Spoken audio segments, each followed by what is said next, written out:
घडले म्हणा, पण अशा पद्धतीनं पुढच्या निवडणुकांमध्ये होणार नाही याची काही काळजी घेणार असतात, तसं काही फॅक्ट झालंय का? एक गोष्ट लक्षात काय घेतली पाहिजे, सर्वच गोष्टीची चर्चा ही जाहीरपणे होणं हे काही अपेक्षित नाही, परंतु एक गोष्ट फार सकारात्मक या संदर्भामध्ये महायुतीचा बाबतीमध्ये निर्णय होणं हे महाराष्ट्राच्या दृष्टिकोनातून सुद्धा अत्यंत गरजेचं आहे असं मला वाटतं.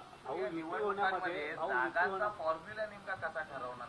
ठाण्यामध्ये शिवसेनेची ताकद जास्त आहे, तिकडे मग भाजपची जागा घेणार, कल्याण डोंबिवली, नवी मुंबई या जागांचा तिढा नेमका कसा सोडवणार? कारण 3 पक्ष महत्वाचे हे या निवडणुकांमध्ये असणार आहेत. त्याच संदर्भातच आम्ही असं म्हटलं की 29 वेगवेगळ्या महानगरपालिका आहेत. या 29 महानगरपालिकांमध्ये त्या ठिकाणची असणारी परिस्थिती ही रोज बदलत जाते.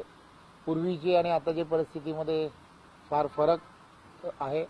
त्यामुळे त्या ठिकाणची असणारी जी प्रमुख नेते मंडळी जी आहेत त्यांच्या त्या संदर्भामध्ये केल्या गेलेल्या कमिट्या आहेत, त्या कमिट्या त्या संदर्भामध्ये निर्णय प्रक्रियेमध्ये त्याची सुरुवात करतील आणि मग त्या संदर्भातले अंतिम जे निर्णय असतील ते अंतिम निर्णय वरिष्ठ पातळीवरती घेण्याच्या संदर्भात ठरवला जातो. भाऊ, युती होण्यामध्ये तुमची महत्त्वपूर्ण भूमिका राहिली. केंद्रीय गृहमंत्री अमित शहाची भेट घेतल्यानंतर सगळ्या गोष्टी जुळून आल्या असं म्हणायचं नाही. एक गोष्ट लक्षात घेतली पाहिजे, या संदर्भातले सर्व निर्णय जे आहेत ते निर्णय आदरणीय देवेंद्रजी असतील, आदरणीय शिंदेसाहेब असतील.